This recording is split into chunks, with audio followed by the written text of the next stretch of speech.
Guevara was born in Rosario, Argentina on the 14th of June, 1928, the oldest of 5 children in a genteel, middle-class family. His liberal parents, especially his mother, Celia, were political activists. Guevara's asthma led the family to relocate near Cordoba when he was a boy, where the drier climate lessened his attacks. And while he participated in sports, he also became a voracious reader. As a teen, he began to cultivate a political ideology and joined detractors of Argentine dictator Juan Perón. In 1948, Guevara entered the University of Buenos Aires to study medicine but left to embark on what would be known as his motorcycle diaries journeys. First, traveling solo across northern Argentina in 1950 on a makeshift motorcycle that consisted of a small engine attached to a bicycle, and, in 1951 to 1952, on an 8,000-mile, 8-month trip across much of South America and north to Miami. With friend Alberto Granado along for the ride, Guevara witnessed extreme poverty and injustices. The trip fueled his growing interest in communism and a hatred for capitalism, and he grew to believe a solution could only be achieved by violent revolution. His motorcycle diaries, penned during the trip, would be published in 1993, and quote, "I will be on the side of the people," he wrote in his diaries. "I will take to the barricades and the trenches, screaming as one possessed, will stain my weapons with blood, and, mad with rage, will cut the throat of any vanquished foe I encounter."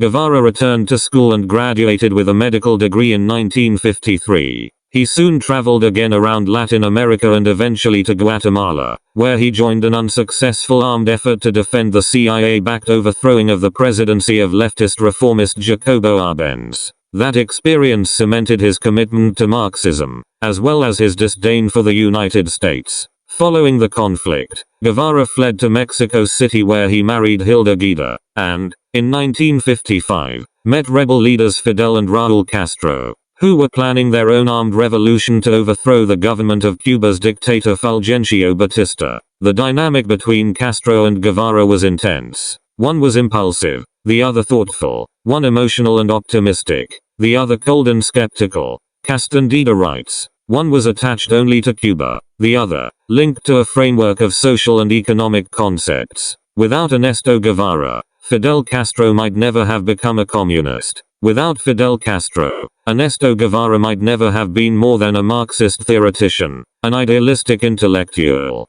Guevara, as part of Castro's the 26th of July movement, was one of a small group, which included the Castro brothers, who survived a first failed 1956 attack upon Batista's army, and his bravery and leadership led Castro to make him his commandant on the 1st of January, 1959. The rebels overthrew the government and seized control of Cuba. Guevara became a Cuban citizen, divorced his first wife and married Aleida March, a Cuban. He was also named president of the National Bank of Cuba, and later head of the Ministry of Industry, which included global travel as an ambassador for Cuba. However, his push for Cuba's alliance with the Soviet Union, which was broken following the Cuban Missile Crisis of 1962, led to trade sanctions from the United States, a faltering economy and conflict with his fellow leaders. By 1965, Castro announced that Guevara had written the leader a farewell letter, ceding his citizenship and leaving Cuba to fight imperialism in other developing nations.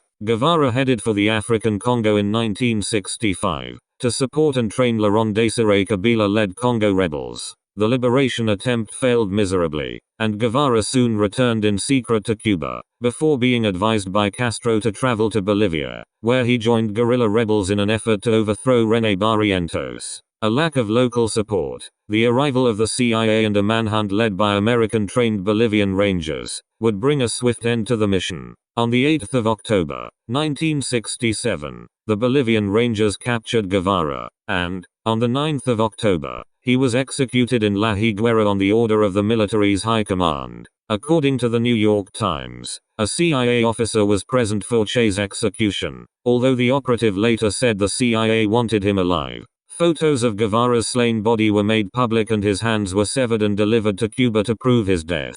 However, the site of Guevara's burial was kept secret until 1997. When his remains were identified and returned to Cuba, he was reburied in a mausoleum in Santa Clara. Guevara serves as one of the 20th century's most controversial icons. Romanticized as a martyr and hero by many, his face continues to appear on Cuban currency, and his life has been the subject of movies, books and documentaries.